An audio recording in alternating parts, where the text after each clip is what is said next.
the buck stops here. Come on, let's get to camp before dark, Buck. Tough titties, my liver's itching. Let's get those drinks in the air and make a toast to the high!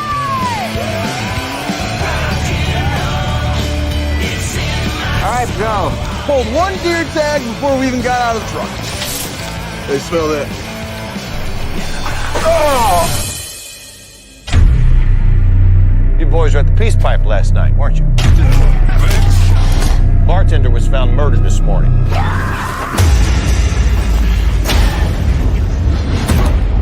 Too many of our girls go missing. Outsiders come up here and take more than venison. We did not come up here to get in any trouble, Your Honor.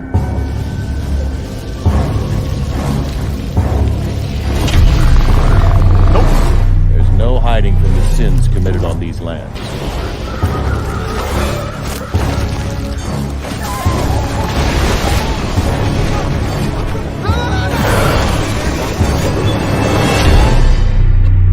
It's playing with us.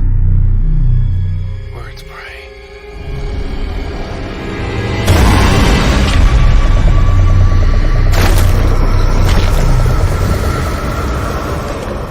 Where are you going? I'm going back to Detroit, where it's safe.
Rhonda Shear Social Live.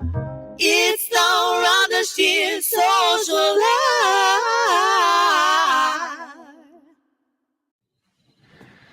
He can't take much more of this. He won't have to. Things will move quickly now that the exorcism's been approved. Father Gordon's already on his way. David! Where is he? David!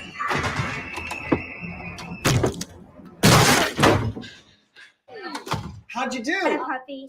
We got a puppy.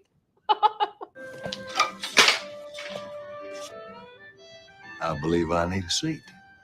I believe you're drunk, sir. Need you to stay here. Round up the usual suspects. I'm going to start with Buford. See what he has to say. Then, I'm going to go to the woods. Why?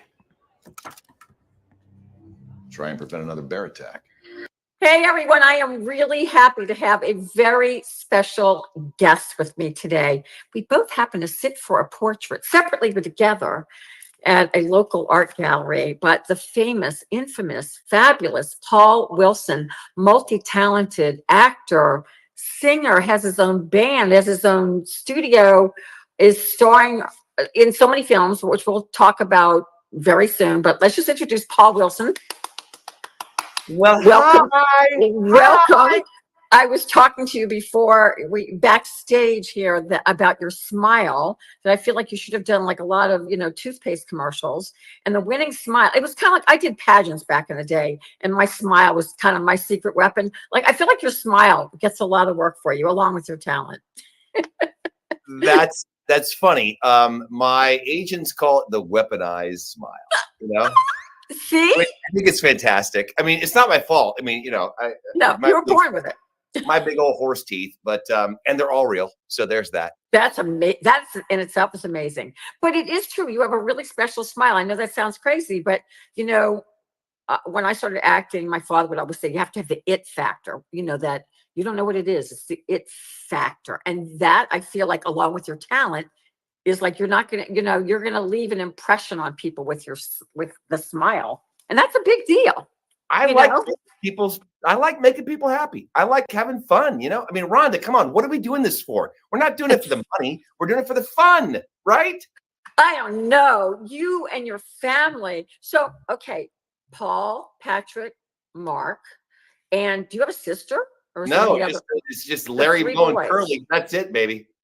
That's pretty amazing. I was speaking to Gene, our producer, about, your father being iconic, but he said your mama was the theater buff. Did she push you guys or just gave you the love of theater? That's it. You used the word. That's the word, the operative word, love. She allowed us, first of all, she still teaches voice, singing to a bunch of kids. She's always loved that. And I think it comes from her when she was, I think if she was on here, she'd tell you, she was 14 years old when she first learned to play the organ in this Episcopal church. And I think it was Greenville, South Carolina or Virginia. And next thing you know, we arrived and we were singing in her churches, in her choirs. So it was always music. So, and music's a funny thing for the Wilson family because, and music is very structured and very logical, but also kind of expands, right? Everything. Right. So that was like the baseline for allowing us to, and this is probably not the right way to say it, but singing in church for us as kids, well, that was performing. So we were using that, right? And then the fellowship and being around people, and it's like, this is kind of fun. And it's like it's a great way. And so many famous musicians started in church. So many Whitney Houston. Church. Yeah. I mean, her mom, my gosh, her mom was the queen, and then, but for us, it was just allowing us to just kind of find our own creative way, and perform. So do all three of, well, yes, you're in the band. It's the Wilson Van, right? Yes. And you do covers of Van Halen, which is amazing. We do all kinds of fun. It's all, and by the way, we can get into that later, but that was like a lark. That was, we never even had a name. We were named only the first time, the so-called band, which is just so fun to talk about because we all we wanted to do was just share the music and have fun with our friends. And it started with a birthday party for Mark, our middle brother, who's 18 months younger than me, and about 15 years ago. And he, all of a sudden people showed up, and all of a sudden the media showed up. And all of a sudden it was like Van Wilson. They called us Van Wilson. Van Wilson. A lot of Van Halen, right?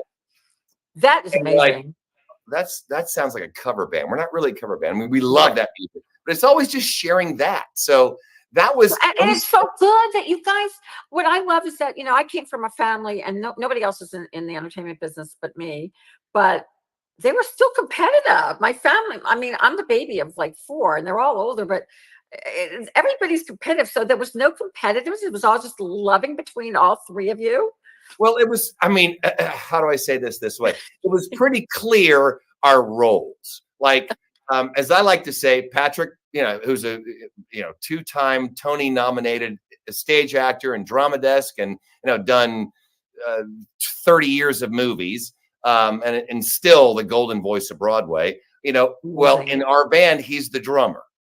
So I love that. You're the lead singer. And then Mark plays the guitar and I play the crowd. That's the fun part. I love it. Right? So that's like when we started, it was, my parents had a spare bedroom when we were in high school and middle school. And we used to refer to it confessionally as 911. And we had a drum set up, and we had a Yamaha DX21, which is basically the sample sound of Jump. So all of a sudden, and we all played piano a little bit, I'm not very good at it, but I love it. And I played trumpet, and Mark played violin, then heard Eddie Van Halen. Then violin goes down, guitar goes up. So we would just jam, and we would never finish a song when we were in high school. It was like, because we would argue, like, I'm singing that. No, you're singing that. Oh, you don't sound that good. I'm singing that. And next thing you know, Mark has a birthday. And so all of a sudden the music became like, well, let's play our Van Halen stuff. And, at least we like it. And I'm a big believer in that. Do what you want to do. Like. Because if people like it, that's the bonus. But don't do it for others. I mean, share it. No, if you love it, people are going to love it. Because if you love doing it, they're going to take to it. And I think that's the key. You got it. I mean, and so it started with music. So where were you guys born? I don't know that. Are you from Florida? No, we're all Virginians. Mark and I were born in Richmond. Patrick was born in Newport News, Norfolk area. Dad was born in Big Stone Gap, the western side of the state where we shot a movie we can talk about later. Yes. And then Mom was born in Greenville, South Carolina, but effectively grew up on the eastern shore of Virginia. So we're all Virginians, and and they went to school together, Mom and Dad, at what was known as Richmond Professional Institute, or RPI, that is now Virginia Commonwealth University in Richmond. Wow. And they were both in musical theater. And that's where they Because I was going to ask if your father has musical talents as well, because I know your mother does. So he sings as well. My father's the second coming of Robert Goulet. What a cool family. Google that. Google Robert Goulet. You got to hear Robert Goulet. Hear that voice. No, that's amazing. Yes, but you also started an opera at 9. At least that's what your biography says.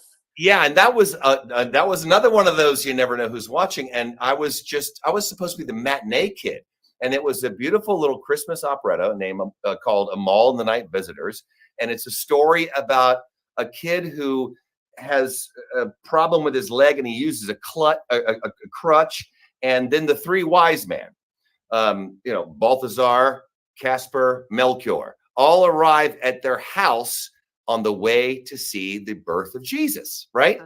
And I got nothing to give to the Son of God, but my crutch. And so I give them my crutch, and all of a sudden I can walk.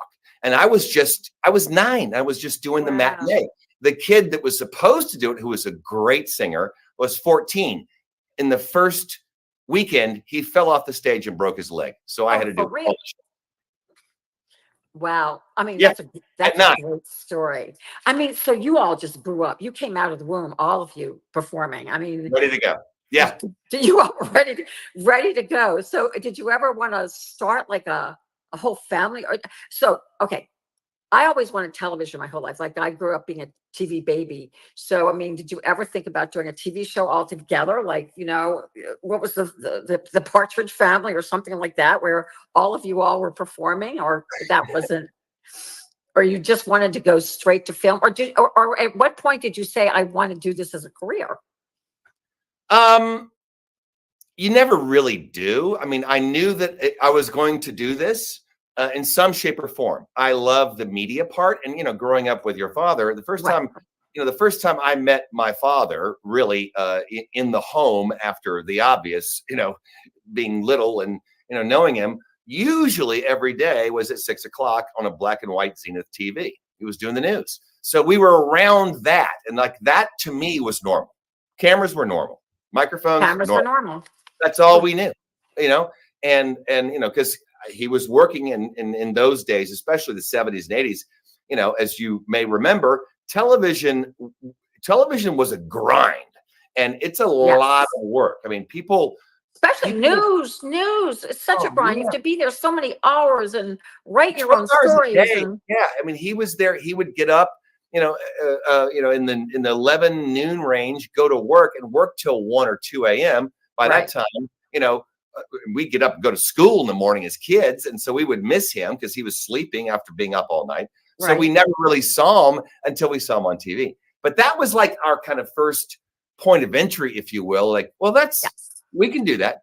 Yeah, we can do that. And going to the studio and being just behind us, I'm sure, like seeing him on the set of a news. I thought I was going to go into news at one point. I thought news was fabulous. I loved it. I think it's so hard. I mean, and then it's really fascinating. Okay, so your brother Mark, he acts as well, but does he get to act, or is it the news just so all encompassing that he just doesn't have a chance? Except for the band, which is great. It's funny. Mark, I think, is the best musician in the family. But and even when we were, little kids growing up in mom's choirs, Mark would kind of lay back. Patrick and I were right there, right? Your smile. Mark would kind of lay back, but he was taking it all in. And so I think the ultimate irony is he kind of shied away from the cameras until after college at Florida State, when he studied mass communications and got his first job in TV news. I actually hired him at a radio station when I was the news director. And background. Kind of got out of the way. It was at college, and kind of got out of the way and kind of was like, he's good at this. And Mark now he's on television, 3 times a day, Monday through Friday. Fabulous. And it has been for almost 35 years. That's amazing. So how did you guys come from Virginia down to Florida? I need to know that before getting into all your credentials. In those kind of nomadic days of TV news, it was very much like military families. So in the, there was no cable television until 89-ish, right, of any real consequence. Right. So broadcast news and local news, and Dad, I don't. He's not here. Sometimes he's here, but if he's here, he's going to walk in the shot. But when a guy named David Hartman retired from Good Morning America, Dad tested for that host. Wow. That close, and more or less said, I can't bring my little kids to New York City, so I'm going to pass.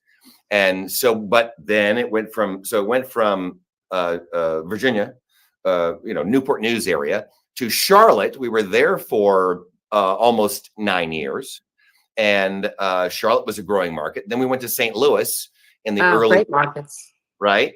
As that market was changing. And then what's interesting about St. Louis is that St. Louis, Tampa Bay was growing, right? And then St. Louis was shrinking. So they kind of flip-flopped. And then the family moved to Tampa Bay, and Dad came down first in like 82. We came down after the Cardinals won the World Series, which is and we've been here ever since. So theoretically, we've kind of grown up here.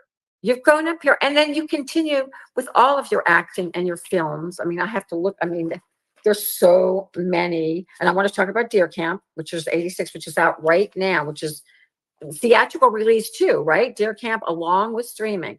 Okay, we're gonna get to that. Yep. But I already said The First Lady, The Conjuring, which was your brother in that as well, Patrick, or that one was all by yourself?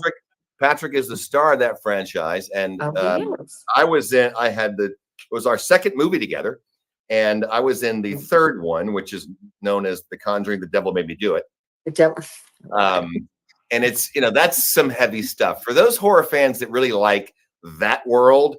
And I think anything with demons and the devil and all that just shakes your bones. Oh, it shakes your bones. You're right. That's a great. I never part of that franchise, and now for me to be a part of it, it's the largest horror franchise of all time. And it's amazing because I hosted films back in the 90s, from 91 to 98, and I remember horror films. And it's just on my little all-night show. But it's amazing that whole genre, which has always been popular, but it seems like right now that whole resurgence of the 80s, 90s is really back. I feel like that's going on again. Like, I don't know if it's people that grew up with that and now they're at an age where it's kind of like it's a nostalgic feeling that they love. You're right. You're right. Right? And I think, and nostalgia usually, well, most of the time always sells. And I think now, there was a while there where I just did a TV show that's set in the 70s. So I think we're seeing a lot of the 70s, 80s, and we'll soon see the 90s. I know. I hope they don't forget me. Although, it's so funny. I hosted Up All Night from 91 to 98, but I always had the big hair. So everybody put me in the 80s because the show started in 89 with Gilbert Gottfried. But the show, I was a 90s baby. Although I did a lot of my television world in the 80s. But I mean, you're fascinating. So you stayed here and you act and you do so much film acting from in Tampa Bay and outside of it. So why didn't you ever, jump on a plane and move the family to LA or New York with your theater background as well? The only way I can say it is I'm a homebody. And I wanted the dog. I wanted the yard. I wanted the family. I wanted the kids, the wife. I wanted the trappings of just normalcy because that's kind of when you go off to shoot a movie. And I've been very, very fortunate to be a part of that, especially not being in that Los Angeles population or even New York population. Right. Where there's, a lot of great people that are just, 99% of all actors are unemployed. Most of the time, right?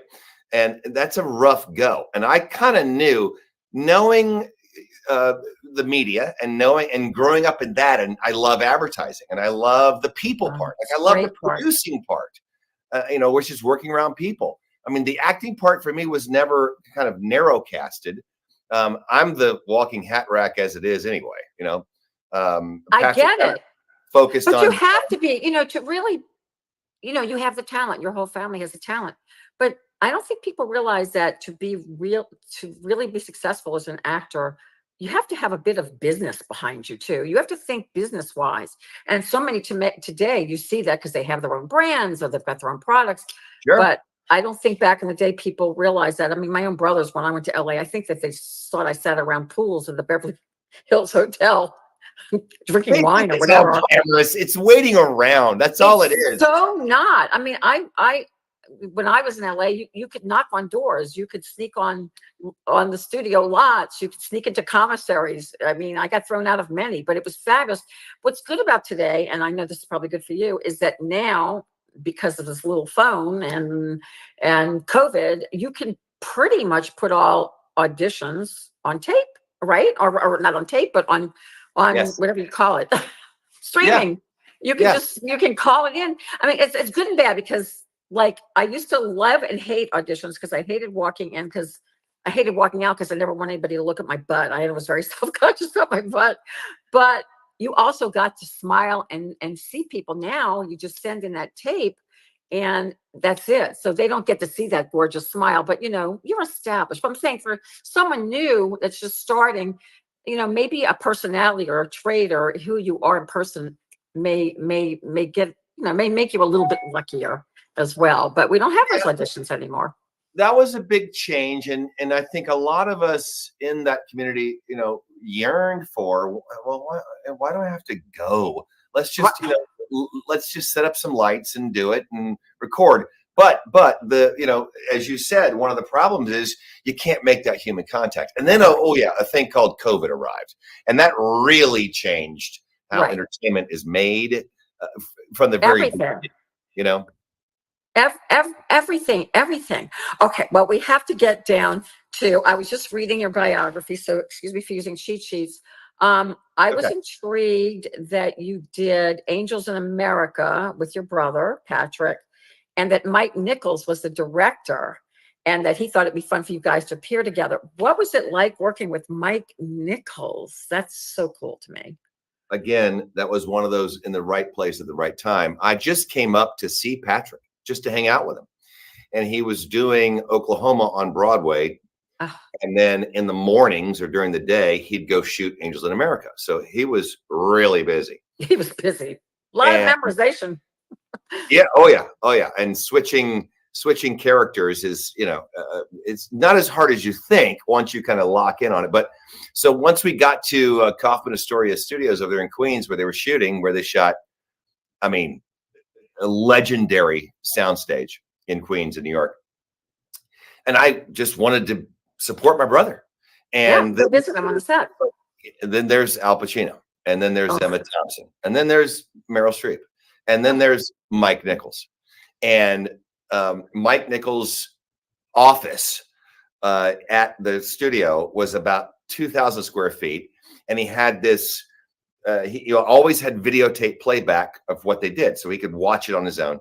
And Natalie Portman was there, and it was kind of funny because Natalie and I were sitting there talking, and a lot of people loved to go to a Mike Nichols set. I mean, he was known for that, and what an incredible! I mean, one of only a few that won them all, right? An incredible guy, genius of a human being, and we always felt kind of akin to him because his wife was Diane Sawyer, newswoman, news. I did not know that, that. right?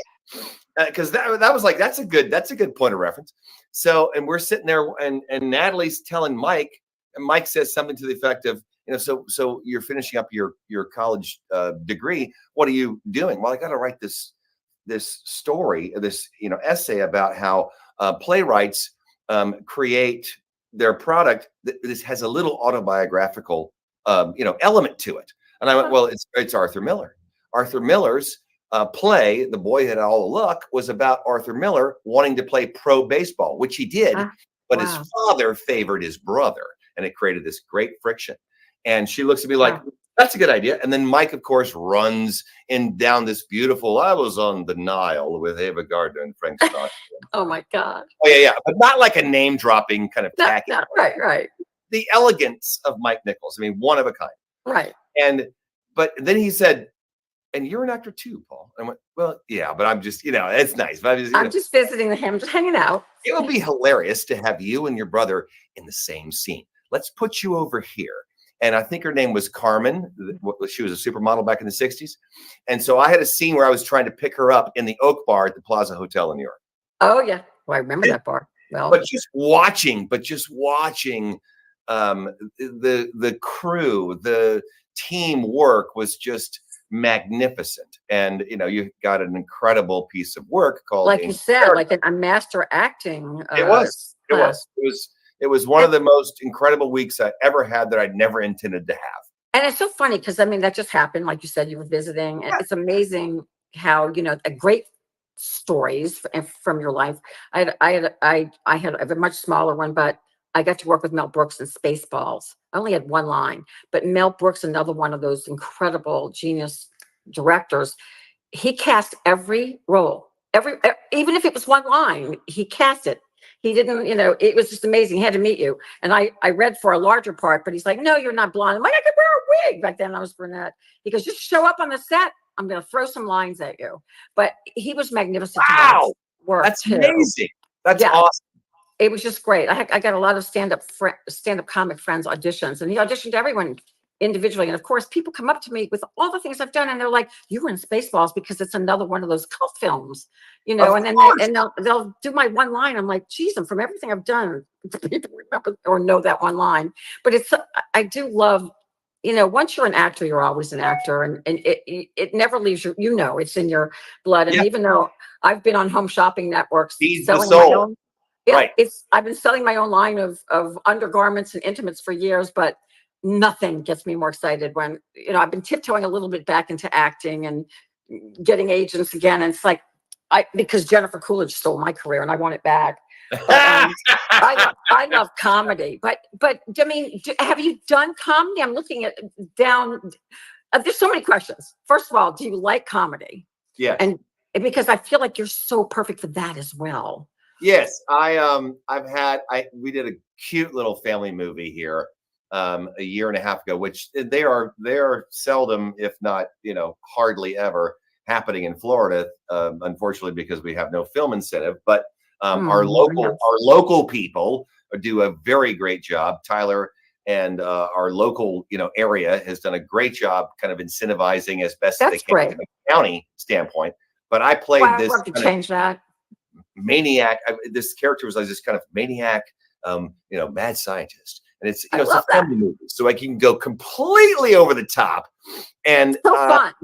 I do love that part. In fact, I kind of lean towards that. I just actually have an audition later today for a dark comedy that you're like, don't be the big Paul, be the dialed down Paul, So. But I love the crazy. I know, because I feel like you could do those, like with that smile, you could do that that funny evil character. I don't know. I love it with the spark, you know. I don't know. I just see a lot. Okay, I've got to ask you, I go back to the first lady.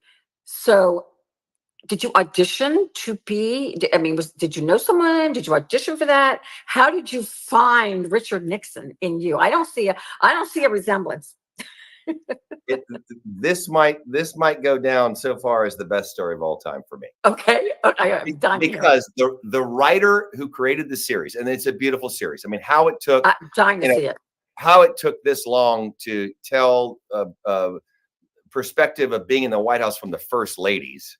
I mean, it just baffles me. Very cool. Very right? cool. And so the first ladies that were picked in the first season were Betty Ford and Michelle Obama, and then Eleanor Roosevelt. So Betty Ford is Michelle Pfeiffer. Unbelievable. My favorite. Wow. Viola played Michelle Obama.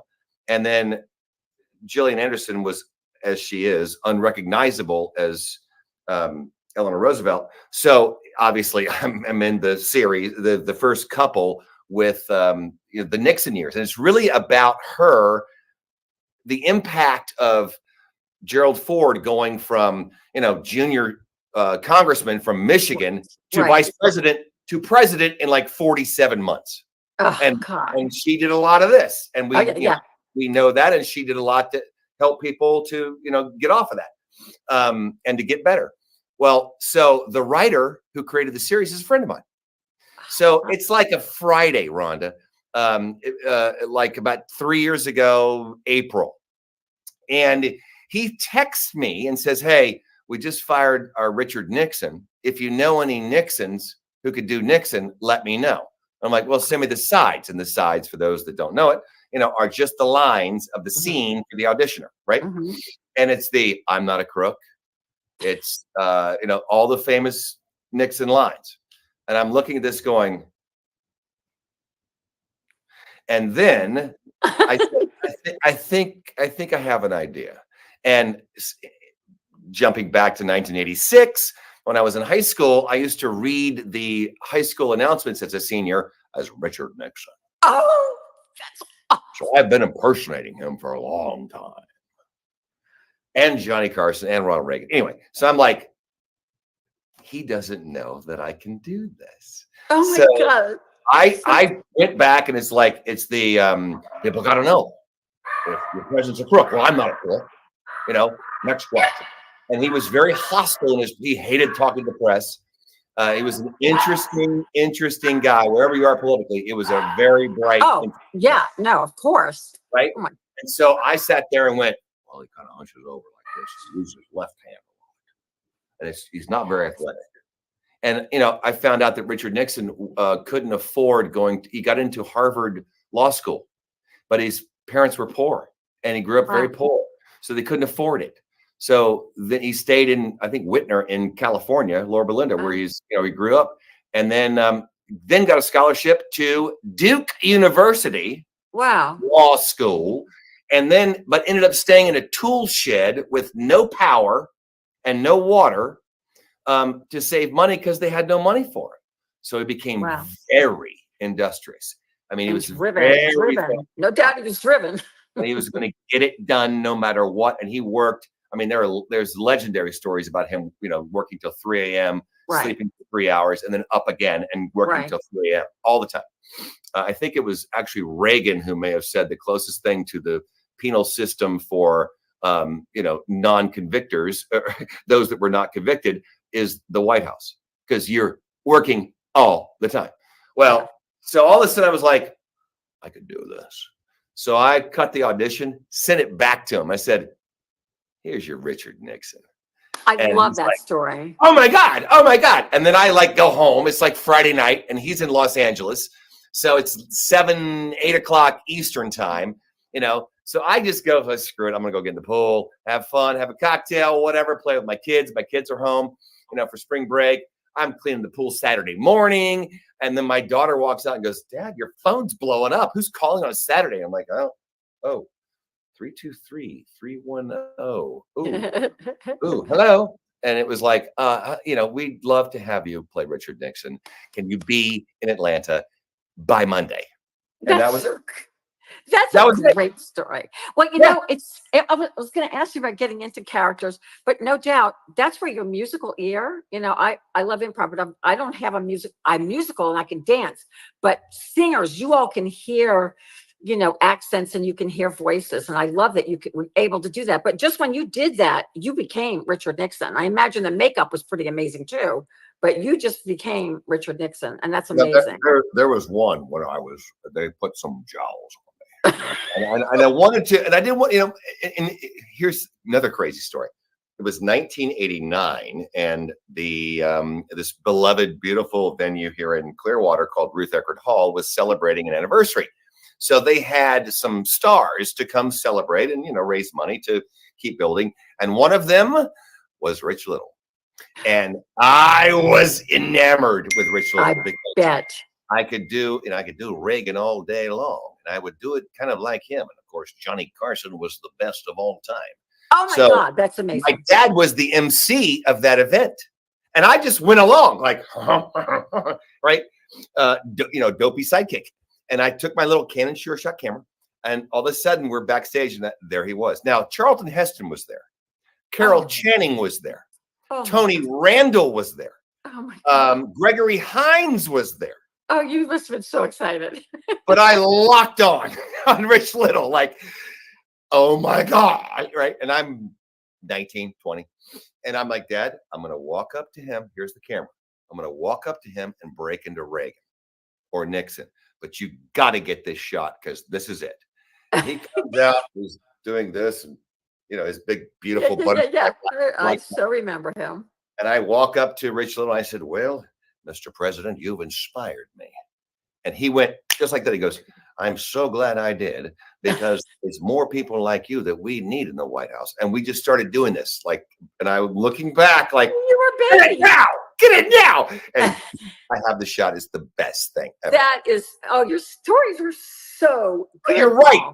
You're right about that, because, I think half of, and I could impersonate, but you don't want to do that when this is a serious role. And I wanted to, he was somebody's granddad, somebody's husband, and dad, and make him human. And there's one way to do it, without being, this. And they're usually impersonations are all meant to be fun. No, but you researched and found him, and I imagine you do that on all of your roles. I mean, you are a serious actor, and it's very impressive. I mean, I want to know how you balance. You have an ad agency, is that what it is? And a production company? And how do you balance, and you're a daddy, but your kids are grown? Kids are almost 22 and 20. So almost. They never leave though. No, and then that's a good thing. No, it's just, to me, it's all linked, Rhonda. So it is a lot of spinning plates, but it's not. But you love it. I can see it. It's all the same. It's all the same. Love it.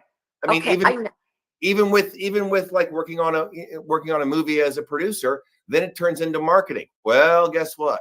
I know how to do that too. So that's amazing. That's a fun. It's the business side. I mean, you have that as a real business, but that's what actors don't do. Is they don't think. I think when they're starting, I just want to be a star. They don't realize it's the whole ball of wax. That nowadays, especially with everything streaming, you have to even. I mean, look at these stars. They're out there making all these press trips all over the world. And that's what you have to do. But I do want to ask you about your latest film, Deer Camp 86, which I just read a tiny bit about. I know it's got the horror. It's not comedy, but it also talks about losing so many thousands of Indigenous females a year. And, I've kind of like picked up on this from the series, actually from was it the 1883 series? I don't know which one. But just hearing how we treated the Indigenous women of yesteryear and people and just in general. So I'm really intrigued with that. For hundreds of years. Hundreds of years. And so I feel ignorant and I would like to learn more, but how does that play in? If you can just give us a little synopsis so we can all either run to the theater, because I heard it's streaming. I mean, it's live in theaters in 1,700 theaters, along with where can we find it? And in early July, it will soon be everywhere on all streaming devices. So that's let's great. Let's maybe Yeah, take a tell look. me- Take let's me maybe through. take a look at the Yeah. trailer. Yeah, we'll look at it. The buck stops here. Come on, let's get to camp before dark, Buck. Tough titties, my liver's itching. Let's get those drinks in the air and make it tough. To the high! All right, Joe. Pulled one deer tag before we even got out of the truck. They smell that. Oh! You boys were at the Peace Pipe last night, weren't you?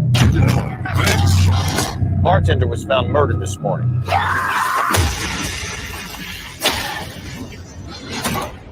Too many of our girls go missing. Outsiders come up here and take more than venison. We did not come up here to get in any trouble, Your Honor.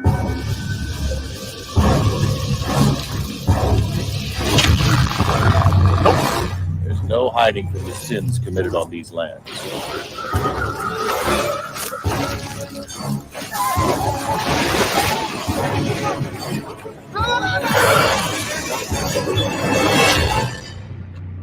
He's playing with us. Words praying.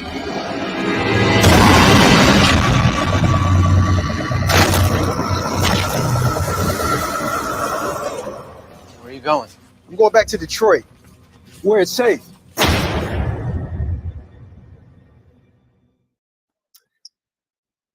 It's a comedy, by the way. No, it's No. it's Oh a my God, fun- you're so good in that character. It's You're a not fun. this Thank you. guy at all. It's the mustache maybe. It's a fun romp. It's in the vein of those kind of classic 80s horror movies. It's not a slasher, so there's not that. No, you can see it. Um, I can't wait to see it. Well, and now you remember in that little trailer you saw that billboard, right? You remember that billboard? Yes, the billboard with the girls. The headline I was think so. "Have you seen us?" So that's how this started, and it was during COVID. And we didn't really know early on in 2020 what COVID really was going to do to America, if not the world. And so the writers, friends of mine, called me and said, "Hey, let's do something. Let's do something small." And we saw these billboards that said, "Have you seen her?" And Wow. I'm like, "Where are you? What?" In Michigan. It's all about raising awareness for missing and murdered Indigenous girls and women. God. And they were inspired by. I mean, like white dudes were sitting there going, "We should learn more about this, and this is a problem." So that became kind of the seminal moment of let's tell a story. And it's not a cause movie. Don't get me wrong. And No, it's no. it's kind of like It's awareness, though. I love the awareness. well, Yeah, and that's what drew me to it, because at the end of the day, it reminded me of, we made this crazy horror romp that feels familiar, kind of like the classic Schwarzenegger's Predator. It feels like that. But when we really kind of got into it, to us, it reminded us of kind of like, we all have pets, right? Or have had, if not have. And you got to give your pet a medicine sometimes, a little pill sometimes. You wrap it up in cheese or peanut butter. That's kind of what horror is. Yes. The good ones, they have a message there. And Yes, like I yes. said, it's not gratuitous violence. There is some justified violence, Uh-huh. but it's all really a fun story about, 6 guys in 1986 go rent a cabin on opening weekend of deer season and decide to stop at a bar and not listen to a barmaid who happens to be Native American, who gives them kind of make it a merciful kill, respect the land. You're on our land, not yours. And you're never going to be on your land. It's our land. Right. And they disobey. And then let's say justice is rendered. And I've got a Wow. sheriff that kind of starts to poke at it and go, "Wait a minute, she was found dead, and you guys were there." So these city slickers from Detroit get into this bar fight with the locals, and we shot the whole thing up there in kind of middle, upper northwest Michigan. Wow. And it was gorgeous. It was gorgeous, I bet. and we had such a good time. And I think it's a good story that people will enjoy. I mean, I think it's going to be incredible. I really do. I think your timing of this is amazing. Who ended up writing, since it kind of came out of a group of friends, who wrote the script? It looks just captivating. Harold Kronk and Eric Mashila. Those two are really the creative force behind all of this. And Harold Kronk is a great director, as is Eric Mashila. Harold Kronk's most known for working and directing those movies known as the God's Not Dead franchise. Oh my goodness. And he wanted to kind of tell a local story and get into something that was a bit of a departure from his, Christian family movies. And then he and Eric crafted this great script, and they came to me and said, "Can we pull this off?" And I said, "I think we can. Let's figure it out." It turned into. So are you a producer on this as well? Yes. You are. Yeah. Okay. So I helped get some other team together and some, financing, which is always the worst part, but the hardest part and the most important part. And then we're in the middle of COVID, so we're all wearing masks. So it's like, okay, we need to find if anyone gets sick, we're screwed, right? So we had really good protocols, and I think we might have been one of the only movies shot during COVID. Wow, that's amazing. That's truly amazing. But you were outdoors a lot too. I hope that we didn't know anything back then, though. That's right. It was. That's right. It was September, October, September of 2020. So we really didn't know. Wow. Early. Yeah, that's really early. I know we knew anything. Better that you didn't know that much. And we had that's the thing. We made it for basically like $4 and a bucket of chicken. I mean, we have a. Doesn't look it. It looks really rich and beautiful. In fact, there's this great practical effect. We rolled this truck. That's you got to see. Johnson, you good? Good. Okay, guys. Here we go. Take 3, 2, 1, action!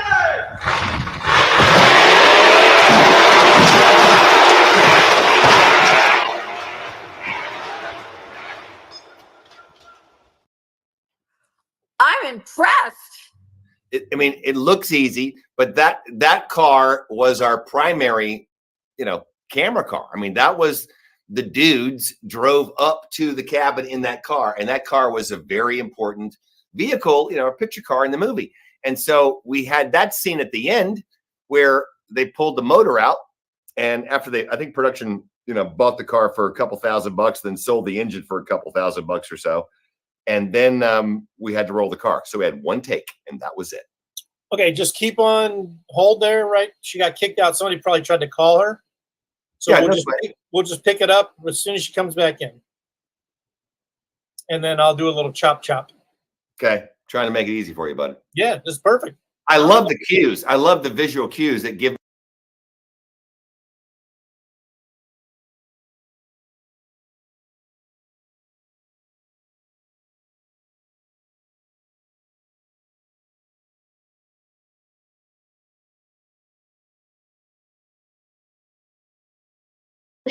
After the truck, and you'll tell me that it was the truck, or the camera truck, and Yep. everything. So I'm disappearing and coming out of clip. Okay. And stand by Go in ahead. 3. All right. So tell me about that. You're on the other side. There you are. Okay. So Paul, tell me about the truck. It was like the everything truck, the camera truck. So what happened when it went away?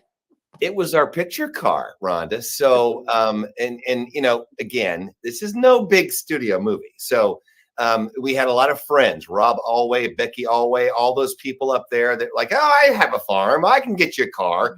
And, we're set in the 80s, which, by the way, we didn't want people using cell phones to kind of truncate scenes. You had to talk to people, right? Right. Good. So we found this vehicle that became the beast. That was the picture car that, the guys were seen in, and we used the entire movie.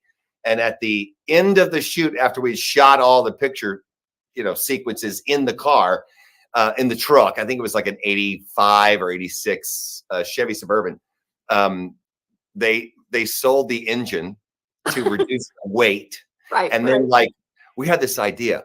What if we have our forest spirit, which that's all I'm gonna say about it, not to give it away. I love forest spirit. Goes up, rolls it like it's just a matchbox car. And so that was one take because it went into the ravine and there's no way getting it out. I think it took a crane to get it out. But that was amazing. That is amazing. I am so excited to see Swamp Camp 86. Of course, I'm a baby of the 80s. I love it. You didn't need big hair. You were sheriff. The cast looks great. It looks very rich. I mean, it looks like a very rich, big film. And I know that on July 9th, you are going to be able to see this film everywhere, every theater, every streaming device. You can get it on Blu-ray, any place else. And we think that Deer Camp 86 could be, especially for, those that like this kind of fun horror romp comedy. Many. Right. All my friends and family and fans. They're alone. It might be a little collectible. I'll be happy to, and Noah Lalonde, let's not forget Noah Lalonde. Noah Lalonde, who's become really, he's a superstar, but he's the lead, he's the hero in this movie. And he was on that great Netflix show, Life with the Walter Boys. But he and I have had so much fun talking about this movie. And he's from Michigan, like the entire crew. I'm the only Floridian that was involved, really, except for the funder, Antonia Morris, who's from Tampa, who really wanted to be involved with it. So he is. He has a great little cameo in it, too. So it takes a community sometimes, Rhonda, right? No, it does take a community. I like that it's about guys, because back in the day, before the whole Me Too movement, that would have been all girls out there, and it would have been just like gratuitous, everything showing. So you've got these men in the woods. But I do like the guy who says, I'm going back to Detroit where it's safer. I mean, that's pretty funny. Arthur, the great Arthur Cartwright, who has that, I think, the best line in the whole movie that became kind of one of the title lines on the posters and all the marketing, which, he's the smart one.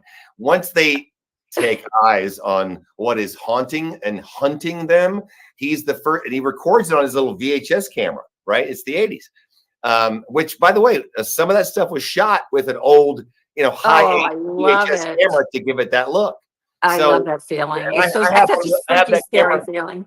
I have that camera sitting right there, so it's like, well, I think I paid $200 for that camera back in 1990, Oh my gosh. Right. So well, it's going to give it that real feel. I think that you're bringing back, there's definitely going to have to be a Swamp Camp 87 after 86, because I feel like this is going to take off. Swamp Camp's a good idea. We're thinking about Bear Camp. Oh, I just said Deer Camp. You know what it is? I'm from New Orleans. Did I say? I did say. No. You may have tripped over brilliance. Camp. You may have tripped over brilliance because it's Deer Camp, right? And then we're thinking Bear Camp, but I like Swamp Camp. Gators and like three-legged dogs. Oh yeah, I love that idea. I love indigenous people too. Okay, and look, this is the way I'm casting myself in it. There you go. There you go. I'm from You're the bayou girl. You're the bayou girl sitting there waiting for us. There you go. Now you have to go look up, Paul, and see if Swamp Camp has ever been taken. But I think it is a good name. I like it. You could just go through all the animals. Then you could do Duck Camp. Look at you. There you go. There's the business. There's the businesswoman. There she is right there. I like the marketing side. I'm really excited for you and all of your success, your whole family success. I would love to hear the band, the family band. I would love to meet your mom and your dad. You all sound like an amazing family. I love that I got to meet you. And you were so sweet that day that we had our portraits painted. But truly, I would love to work with you. And I just wish you the very, very best with this film and onward from there. And I love your spirit, not the haunted spirit that we're going to see in the film, but this spirit of happiness and joy and wanting to make, people happy. So I thank you so much for being with me today. I really do. Thank you. And let's make it an effort to work together. Let's do it. Let's do it. Let's do it. I want to be your older, I want to be the older flirty, like move over, Jennifer Coolidge. I'm going to flirt with Paul. Thank you so much for coming and spending time and spending some great story and telling some great stories. And I'll see you soon in person. But I'm going to be seeing not Swamp Camp, but Deer Camp 86 on July 9th. And everybody go see it. Get it. Thank you. We'll see you soon. Thanks, honey. Thanks. Talk to you soon. Thank you.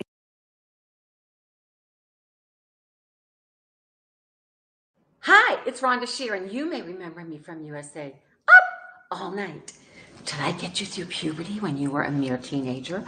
Were you sneaking down the stairs and putting the TV on at 10 p.m. or later and watching those sexy films? Ooh, bet that was me and you were doing that. Anyway, you can book me at cameo.com/Rhonda Shear, and I will have a private message for you. Anyway, book me on cameo.com/Rhonda Shear. Hi, I'm Rhonda Shear, host of USA Up All Night. And I'm Gilbert Gottfried, host of USA Up All Night. I'll show you lots of fun movies. I'll show you lots of fun movies. I do it Friday night. I do it Saturday. We both do the same thing, only different. USA Up All Night. The same, but different.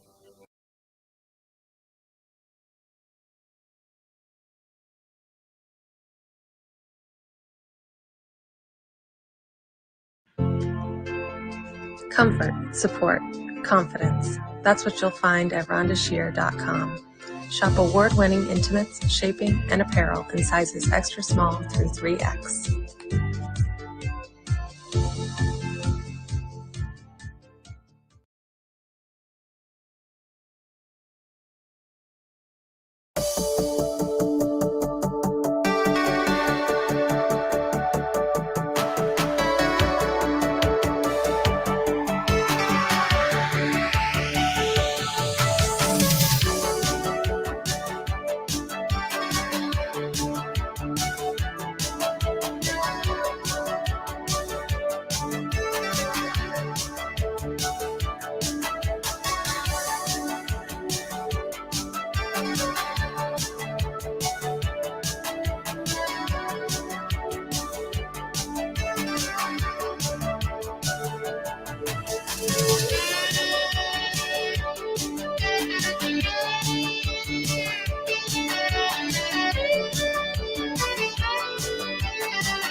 Stuck at home and you don't know what to do. Hold on, baby, Rhonda Shear's got you. Grab your computer, log on, baby, you got the power. It's the Rhonda Shear Social Live. It's